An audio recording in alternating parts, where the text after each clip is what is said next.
हाय दोस्तों, कैसे हैं आप? उम्मीद है काफ़ी अच्छे होंगे और टैली के क्लास का मज़ा ले रहे होंगे।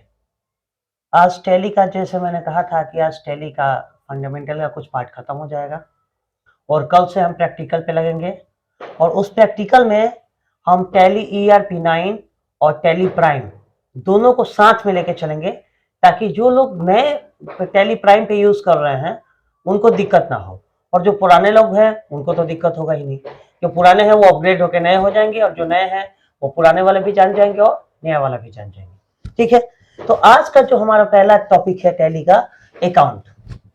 और दोस्तों अकाउंट सबसे इंपॉर्टेंट है टैली में कि आखिर अकाउंट है क्या, अकाउंट का यूज हम लोग क्यों करते हैं।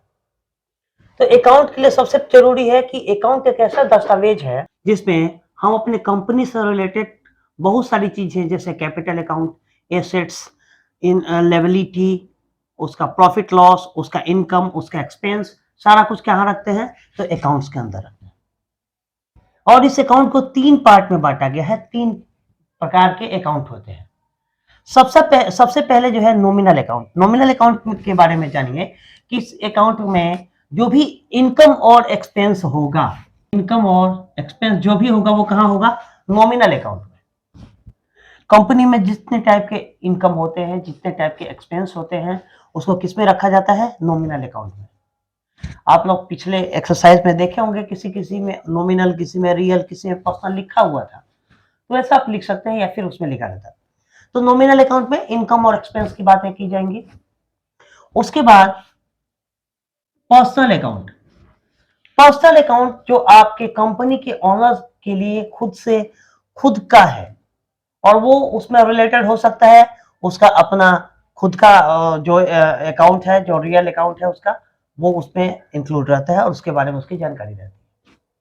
ठीक है, जिससे कंपनी वो रन करता है या फिर चलाता है। उसके बाद रियल अकाउंट। रियल अकाउंट वो अकाउंट है जिसमें आपके एसेट्स, एसेट्स मतलब आपके संपत्ति के बारे में ब्यौरा हो, आपके कंपनी में क्या क्या है आपका, उसका डिटेल कहां होगा? तो रियल अकाउंट में होगा। और ये किसके लिए होता है?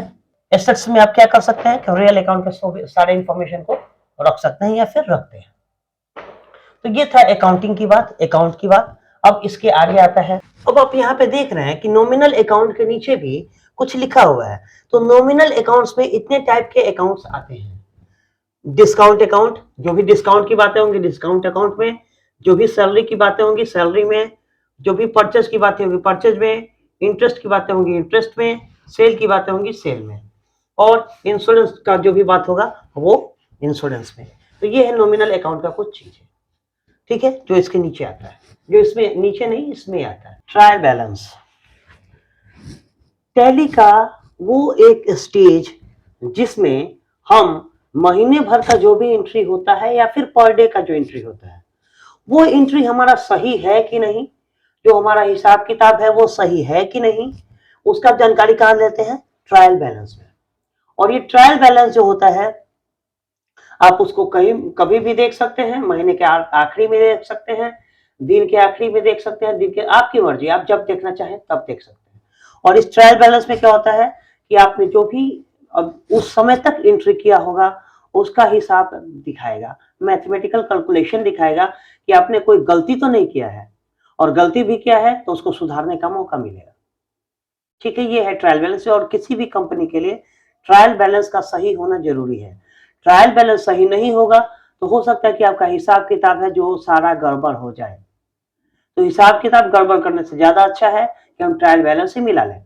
और ट्रायल बैलेंस में हम चेक कर सकते हैं कि जो भी हमारा इन क्रेडिट था और जो भी डेबिट था वो सही है कि नहीं है। अब इसके बाद हम जानेंगे टैली का वो गोल्डन रूल। तो ये है दोस्तों हमारा अकाउंटिंग का रूल ऑफ अकाउंटिंग, टैली का वो गोल्डन रूल। डेबिट और क्रेडिट किस किस पार्ट में होगा, किस टाइप से होगा, किस अकाउंट के थ्रू होगा। तो जब रियल अकाउंट होगा तो जो आएगा कंपनी में वो डेबिट होगा और जो जाएगा वो क्रेडिट होगा। जो आया वो डेबिट और जो गया वो क्रेडिट। अब पर्सनल अकाउंट जब होगा तो जो रिसीव किया हमने वो डेबिट और जो दे दिया वो है क्रेडिट। ठीक है, वही लिखा हुआ द रिसीवर और द गिवर। उसके बाद नॉमिनल अकाउंट में जो एक्सपेंस और लॉस जो भी होगा वो डेबिट होगा, और जो प्रॉफिट और गेन होगा वो होगा क्रेडिट। ये है गोल्डन रूल ऑफ टैली। और अब एक छोटा सा आता है बात, डबल एंट्री सिस्टम को लास्ट में इसलिए बता रहा हूं, इसलिए हमने चर्चा में रखा है कि इसके बिना टैली बेकार है। डबल एंट्री सिस्टम मतलब कि दो तरफा एंट्री, उसको समझने से पहले हमें एक तरफा सिंगल एंट्री सिस्टम जरूरी है समझना। और हम दोनों चीजों को लेके चलेंगे, क्योंकि कल से जब हम प्रैक्टिकल शुरू करेंगे तो उस प्रैक्टिकल में सबसे जरूरी हो जाएगा इन चीजों को समझना। इसीलिए मैंने इसको लास्ट में रखा है ताकि आप इसको समझें, क्योंकि ये एक ही बार आएगा और ये बाकी चीजें बार बार आती रहेंगी। तो जब सिंगल एंट्री सिस्टम होता है तो सिर्फ एक ही पार्टी का उसमें जिक्र होता है, या तो लेनदार या तो देनदार। और वही जब डबल एंट्री सिस्टम होता है तो इसमें दोनों पार्टी का जिक्र होता है, एक लेनदार और एक देनदार, एक डेबिट और एक क्रेडिट। इससे क्या फायदा होगा कि जब भी हम हिसाब मिलाने जाएंगे तो कभी मिस्टेक नहीं होगा। जब पुराने जमाने में जब मुनीब वगैरह लोग लिखते थे हिसाब, तो अपने कॉपी में क्या लिखते थे कि मैंने इतना 100 रुपया रमेश ले गया, 200 रुपया सुरेश ले गया, 300 रुपया फलना ले गया, ढिमकाना ले गया, जो भी ले गया। लेकिन किसने दिया, कब दिया, क्या टाइम था, क्या उसका नरेशन मतलब क्या डिटेल था, वो नहीं लिखते थे। तो ये चीज को दूर किया गया टैली में, और ये डबल एंट्री सिस्टम में इन चीजों को बहुत ध्यान से रख के बनाया गया है कि जब हम एंट्री करते हैं तो कोई पैसा लेता है, किस लिए लेता है, कब लेता है, क्या उसके लिए कहता है, वो सारा कुछ हम लिख सकते हैं या फिर लिखते हैं।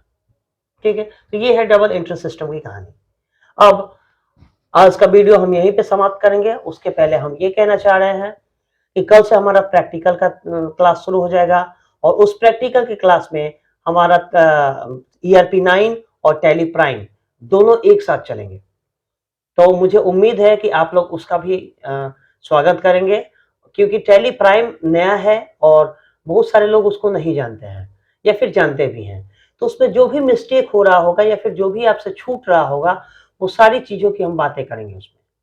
और टैली ERP 9 तो आप लोग का पुराना है, लेकिन कुछ लोगों के लिए ये भी नया है, इसलिए हम दोनों का प्रैक्टिकल साथ साथ में करेंगे ताकि समझना आसान हो ERP 9 वाले को कि टैली प्राइम में कैसे होगा, और टैली प्राइम वाले को ERP 9 में कैसे होगा। क्योंकि कभी भी कुछ भी मिल सकता है, या ERP 9 मिल सकता है या टैली प्राइम मिल सकता है। इस चीज को ध्यान में रखते कल से जो वीडियो चलेगा वो हमारा प्रैक्टिकल पे रिलेटेड होगा, और उसमें हम एक एक चीज बनाना सीखेंगे, एक एक चीज ठीक करना सीखेंगे। Thank you very much.